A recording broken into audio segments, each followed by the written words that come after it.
కనిపించబోతున్నటువంటి నాగ చైతన్య గారికి all the best చెప్తూ మాట్లాడవలసిందిగా రిక్వెస్ట్ చేస్తున్నాము.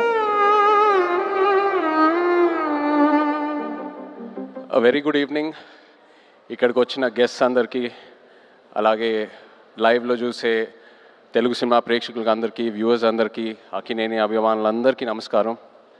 Firstly I'd like to start by thanking Sandeep Reddy Vanga. Sandeep Garu, thank you so much for coming. You are the man of the moment, the man of every moment.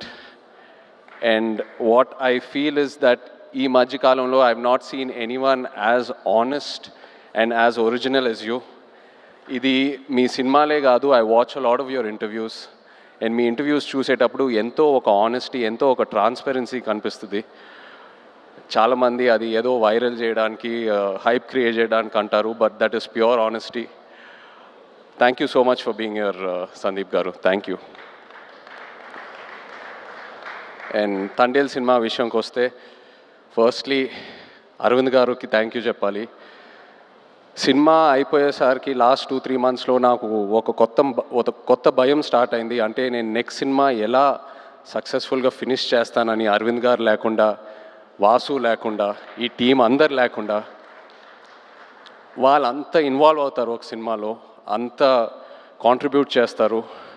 ఒక యాక్టర్కి ఒక list ఉంటుంది, ఎంతోమంది డైరెక్టర్లు ఉంటారు. సరే పలానా డైరెక్టర్లతో పనిచేస్తే మన కెరియర్కి డెఫినెట్లీ బెనిఫిట్ అవుద్దని. కానీ నా లిస్ట్లో ఎప్పుడు గీతా ఆర్ట్స్ అనే పేరు ఎప్పుడు టాప్లో ఉంటుంది. బికాస్ ఏ యాక్టర్ ఈ బ్యానర్లో పనిచేస్తే తప్పకుండా ఒక మంచి రిజల్ట్తో బయటకు వస్తారు. So thank you so much Aravind గారు. అండ్ వాసు, మన జర్నీ ఎప్పటి నుంచో స్టార్ట్ అయింది. అండ్ ఈ సినిమాలో కూడా ఏదో ఒక రోజు మనం ఈ సినిమా టాపిక్ గురించి మాట్లాడాము. ఒక ఐడియాలా చెప్పారు నాకు, ఒక 10 నిమిషాలు. నేను అప్పుడే చెప్పాను మీకు, వాసు ఈ ఐడియా పూర్తిగా ఫామ్ అయిన తర్వాత ప్లీజ్ నా దగ్గర రండి, నాకు ఎంతో ఇంట్రెస్ట్ ఉంది ఈ టాపిక్ మీద. అండ్ మీరు వచ్చారు, so thank you so much. అదే కాకుండా నేను రియల్ లైఫ్ ఈ తండేల్ రాజు క్యారెక్టర్కి నాకు చాలా పెద్ద గ్యాప్ ఉంటుంది. ఆ ట్రాన్స్ఫర్మేషన్కి మీరు టైం ఇచ్చారు. చందు, నన్ను నమ్మావు, నేను చేస్తానని చెప్పాను, నువ్వు నన్ను నమ్మావు, ఆ టైం ఇచ్చారు, ఎంతో పేషెంట్గా నాతో ట్రావెల్ అయ్యారు. నేను చందు ఇది 3వ సినిమాకి నన్ను ఎంతో బాగా ప్రజెంట్ చేసి, ఇన్ఫ్యాక్ట్ నాకంటే ఎక్కువ తనే ఆలోచిస్తాడు నా గురించి. కొన్నిసార్లు చాలా సెల్ఫిష్గా ఆలోచిస్తాడు నా మంచి కోసం. I'm so grateful to have you Chandu.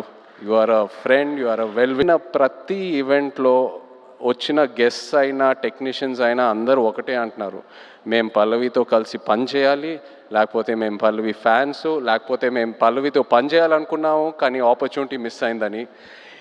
ఈ మధ్యకాలంలో ఒక ఆర్టిస్ట్కి ఇంత యునానిమస్ అయిన పాజిటివ్ అవుట్లుక్ నేను ఇప్పటివరకు చూడలేదు, నాకు తెలిసి ఫ్యూచర్లో కూడా చూడను.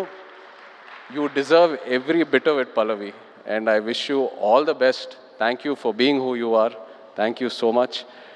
And the true rock star of this film చెప్పాలి మన డిఎస్పి గారు. నిజంగా ఒక లవ్ స్టోరీకి ఆడియో ఎంత ఇంపార్టెంటో మీ అందరికి తెలుసు. అలాంటిది ఈ సినిమాకి బుజ్జితల్లి అనే పాట ఫస్ట్ రిలీజ్ అయినప్పుడు కంప్లీట్గా సినిమా కలరే మార్చేసింది, ఆడియన్స్లోకి బాగా దగ్గరగా తీసుకెళ్ళింది. మీరు చూసారు ఎన్నో రీల్స్, ఎంతమంది పిల్లలు డాన్స్లు వేయటం, పాటలు పాడటం, so many performances on Bujjithalli. You took this film close to the hearts way before the release. Thank you so much Devi, your the true rock star. అదే కాదు, నమో నమ శివాయ పాట జరిగేటప్పుడు దేవి మా రిహర్సల్స్కి వచ్చి ఆయన విజన్ ఏంటి, ఆయన ఎనర్జీ ఇచ్చి మాకు ఎంతో ఎంకరేజ్ చేశారు. Thank you Devi. అలాగే శ్యామ్ గారు, our DOP, thank you Shyam sir, was really looking forward to work with you and I'm so happy it happened. And Nagendra గారు, మన ఆర్ట్ డైరెక్టర్, థ్యాంక్ యూ అండి. నిజంగా మీ ఇద్దరు కాంబినేషన్ అమేజింగ్. నేను విరూపాక్ష సినిమా చూసినప్పుడు అప్పుడు చందుకు చెప్పాను, శ్యామ్ గారు నాగేంద్ర గారితో పనిచేస్తే బాగుంటుందని. అండ్ ఐఎమ్ సో హ్యాపీ ఈ సినిమా చేశాము, నెక్స్ట్ సినిమా మళ్ళీ ట్రావెల్ అవ్వబోతున్నాము. So thank you very much. అలాగే all the lyric writers, Srimani garu, Jonnavithula garu, మన యాక్షన్ డైరెక్టర్స్, కొరియోగ్రాఫర్స్ శేఖర్ మాస్టర్కి థ్యాంక్ యూ చెప్పాలి. The entire production team, Satya garu and everyone else, thank you so much. మన PROs Vamsi, Sekhar, Anurag and direction department చాలా support చేశారు నన్ను ఈ సినిమాలో. కిరణ్, యోగి అండ్ పట్నాయక్ స్లాంగ్ విషయంలో ఒక శ్రీకాకుళం యాస ఉంటుంది ఈ సినిమాలో. అది that was a very very challenging portion. So ఈ విషయంలో చాలా సపోర్ట్ చేశారు. Thank you. అలాగే భాను గారు, రియాజ్ ఈ కథ తీసుకొచ్చినందుకు along with Karthik. So thank you all so much. But ఇప్పుడు ద హీరోస్ ఆఫ్ తండేల్ నేను స్టేజ్ మీద పిలుద్దాం అనుకుంటున్నాను. శ్రీకాకుళం నుంచి, మత్స్యలేశం నుంచి వచ్చిన మత్స్యకారులందరినీ కొంచెం వేదిక మీద రావాలని కోరుకుంటున్నాను. ఎందుకంటే వీళ్ళు లేకుండా ఈ తండేల్ సినిమా ఇవాళ ఉండేది కాదు. ఈ తండేల్ రాజు క్యారెక్టరే లేదు. హలో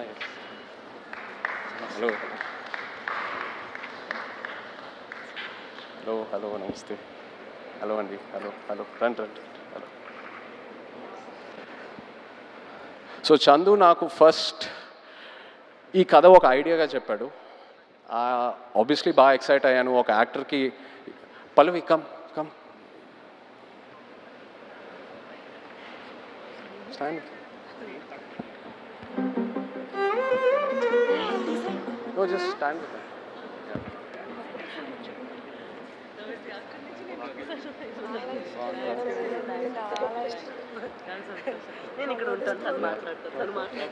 సో చందు నాకు ఈ కథ జస్ట్ ఒక ఐడియాగా చెప్పాడు. ఒక డాక్యుమెంటరీ స్టైల్లో ఒక 10 నిమిషాలు. ఆబ్వియస్లీ కథకి ఎక్సైట్ అయ్యాను.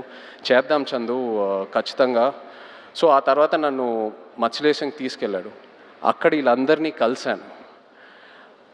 వీళ్ళు ఎలా ఉంటారు, వీళ్ళ లైఫ్ ఏంటి, వాళ్ళ ఎక్స్పీరియన్సెస్ ఏంటి, వాళ్ళు ఫేస్ చేసిన ఛాలెంజెస్ ఏంటి, అక్కడ మట్టి వాసన ఏంటి, వాళ్ళు తినే తిండి ఏంటి, అన్నీ తెలుసుకొని అప్పుడు నాకు ఈ తండేల్ రాజు కథకి ఒక క్లారిటీ దొరికింది, ఒక ఐడియా వచ్చింది. వీళ్ళేంటంటే ఒక 8-9 నెలలు సముద్రంలోకి వెళ్తారు. ఏదో 2 రోజులు అలా యాట్ అయిన తర్వాత వాళ్ళ బోట్ డెక్ ఫుల్ అయిన తర్వాత మళ్ళీ పోర్టుకు వచ్చి వాళ్ళు పట్టుకున్న ఫిష్ ఏదైతే ఉందో అది ఇచ్చి వాళ్ళ బోట్లకి ఏదైతే కావాలో అవి రీఛార్జ్ చేసుకొని వాళ్ళకి కావాల్సిన ఫుడ్, డీజిల్ అవన్నీ తీసుకొని మళ్ళీ బయలుదేరుతారు. కానీ ఒకసారి సముద్రంలో ఉన్నప్పుడు వాళ్ళకి ఒంట్లో బాగున్నా బాగాలేకపోయినా, ఎలా ఉన్నా, ఒంటరిగా ఉన్నా లేనా, అసలు ఎలాంటి సెల్ ఫోన్ కమ్యూనికేషన్ ఉండదు. ఇంట్లో వాళ్ళు ఎలా ఉన్నారు, వాళ్ళ ఫ్యామిలీస్ ఎలా ఉన్నారు, ఆ బోట్ మీద ఏదైనా ఎమర్జెన్సీ వచ్చినా కూడా సరే వాళ్ళు సముద్రంలోనే ఉండి ఆ యాట పూర్తయ్యాకే మళ్ళీ తిరిగి వస్తారు. అండ్ ఏంటంటే నేను అక్కడ ఉన్నప్పుడు అడిగాను, మీరు ఒకసారి పాకిస్తాన్లోకి వెళ్ళి ఒక సంవత్సరం పైన అక్కడ ఉండి జైల్లో ఉండి ఎన్నో కష్టాలు చూసి ఎన్నో ఛాలెంజెస్ చూసి బయటికి వచ్చారు కదా, మళ్ళీ ఎందుకు వెళ్తున్నారు యాటకి, వేరే ఏదైనా పని చేసుకోవచ్చు కదా అంటే, లేదు మాకు అదే వచ్చు, మాకు ఆ సముద్రం తప్పితే వేరే ఏది తెలీదు, ఏ కష్టం వచ్చినా సరే మేము చూసుకుంటాము.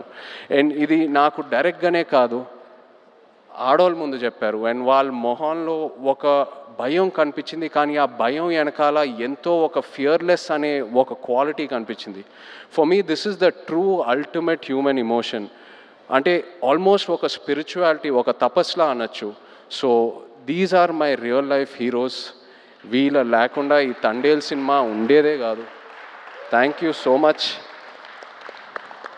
మీరు ఎంతో నన్ను ఇన్స్పైర్ చేశారు, మీరెంతో నన్ను మూవ్ చేశారు. ఈ తండేల్ రాజు క్యారెక్టర్లోనే కాదు, but also as a human being మిమ్మల్ని చూశాక ఎంతో నేర్చుకున్నాను.